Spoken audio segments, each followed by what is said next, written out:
اس وقت جب دجال پوری دنیا پر قابض ہو چکا ہوگا اور امام مہدی اور اسلام سمٹ کر صرف مکہ مدینہ میں رہتے ہیں. اتنا طویل سلسلہ. تو یہ جو آج کل باتیں کرتے ہیں امام مہدی کے آنے کا وقت اور یہ کوئی وقت مقرر نہیں، متعین نہیں ہے، یعنی کسی کے علم میں نہیں ہے.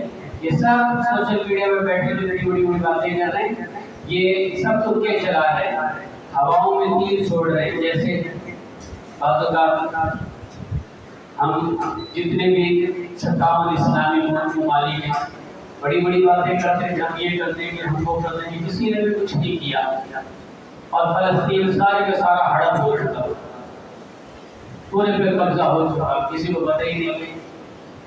حتیٰ کہ بیت المقدس پہ بھی قبضہ ہو چکا ہے لیکن کسی کو پتہ ہی نہیں.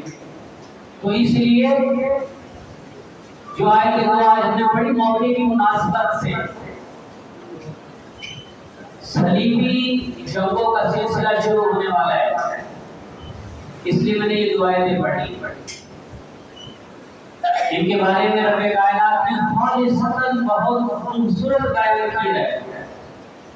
وَلَهُمْ عَذَابٌ عَظِيمٌ، یہ بہت بڑے عذاب میں ڈالے جائیں گے، بہت بڑے عذاب میں گرفتار کیے جائیں گے. ہیں کون یہ لوگ؟ اللہ نے خالص کافروں کے بارے میں فرمایا کہ وہ لوگ ہیں آپ ان کو ڈرانے اللہ میں ڈرائیں. کتنی بڑی بڑی دھمکیاں لگا دیتے ہیں، کوئی فرق پڑتا ہے؟ سارے 57 اسلامی ملک کھڑے ہوتے بھی اگر ڈرائے نا تو ان کو فرق نہیں پڑے گا.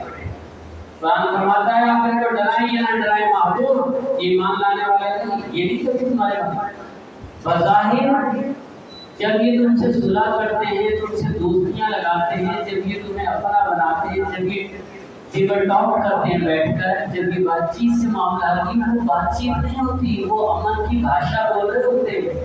لیکن وہ ٹیبل ٹاک میں مسلمانوں کا کوئی بھلا نہیں ہوتا، اس کے پیچھے ایک بہت بڑی سازش ہوتی ہے جس کے بعد ٹیبل ٹاک کے بعد مسلمانوں کو گھیر کے مارنا ہوتا ہے. جیسے فلسطین کے ساتھ ہوا، فلسطین کے ساتھ کیا ہوا؟ یہی تو ہوا ہے.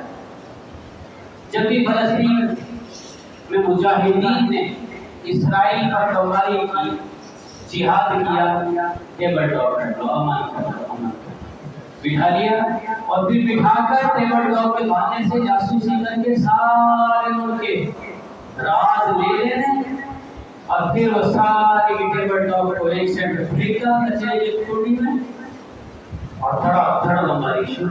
پھر جب مجاہدین اٹھتے پھر مارتے یہودیوں کو، پھر ٹیبل ٹاک آ جاتا کہ اس میں بات چیت سے مسئلہ حل کرو. یہی ہوتا رہا 70 سال ہو گئے دیکھتے دیکھتے ابھی یہ مسائل ہوتا ہے. ٹیبل ٹاک اور اس کے بعد ٹیبل ٹاک ہوئی، اپنا کام کرو، اپنے آپ کو یہودیوں نے اسرائیلیوں نے مضبوط کیا اور فوراً ٹیبل ٹاک کے سارے معاہدوں کو پھینکا پسے خوش اور پھر بمباری. اور یہی آخری میں اب جب غزہ جا رہا تھا پھر ٹیبل ٹاک ہو گئی. جب حزب اللہ مار رہا تھا، جب اردن سے میزائل آ رہے تھے، شام سے میزائل آ رہے تھے، یمن سے میزائل آ رہے تھے، ایران سے میزائل چلے گئے،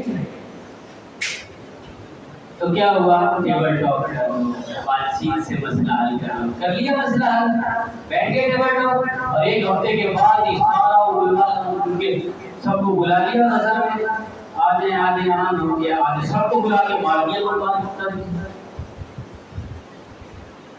اسلام ٹیبل ٹاک. اب میں ویڈیو بنتی کیسے بولوں؟ ٹیبل ٹاک نہیں ہے بھائی، کافروں سے جہاد ہے، ٹیبل ٹاک نہیں ہے. یہ تم سکھا دیا گیا تمہارے دماغوں سے نکالنا میرا بس کی بات ہے، یہ تو میں نکال نہیں سکتا تمہارے دماغوں سے. یمن کی بھاشا یہ بھاشا والے بولتے ہیں، مجاہدین نہیں بولتے، جہاد والے نہیں بولتے. امن کی بھاشا کرتے کرتے 57 اسلامی ملکوں کا بیڑا غرق کر کے رکھ دیا. یہ امن کی بھاشا ہی تو ہے. پوری دنیا میں کہیں ایک یہودی کو مار دیں، دیکھیں ساری دنیا میں کیسا پروگرام بیچتا ہے. ایک یہودی کو پکڑ کے جلا دیں، دیکھو پوری دنیا میں کیا لگتا ہے. اور وہاں سارے لاکھوں مسلمانوں کو جلا دیا گیا، کچھ ہوا؟ کوئی بولا اس کا مطلب ہے امن کی بھاشا ہمارے لیے نہیں ہے، جھوٹ ہے، فراڈ ہے، فریب ہے، دھوکہ ہے، مکر ہے۔ امن کی بھاشا نہیں ہے یہ۔ آپ کے ذہنوں میں اتنا امن ڈال دیا تو اب میری بات بھی کئی لوگ ضرور امن کے خلاف بات کرتے ہیں۔ امن ہمارے خون میں نہیں ہے، ہمارے علم میں نہیں ہے، میرے قرآن و حدیث میں نہیں ہے کہ کافر ہمارے اور ہم امن کر بیٹھے۔ قرآن فرماتا ہے جب مسلمانوں پر حملہ ہو جائے اور کافر حملہ کر دے تو پھر مسلمانوں کو گھروں میں نہیں بیٹھنا چاہیے، پھر جان اور مال سب کو قربان کر دے۔ امن کی بادشاہ نہیں سکھاتا اس معاملے میں قرآن۔ امن جب یہ قرآن کتنا پیارا تذکرہ ہے کہ تم کسی پر حملہ نہ کرو، کسی غیر مسلم پر تم حملہ نہ کرو، ہاں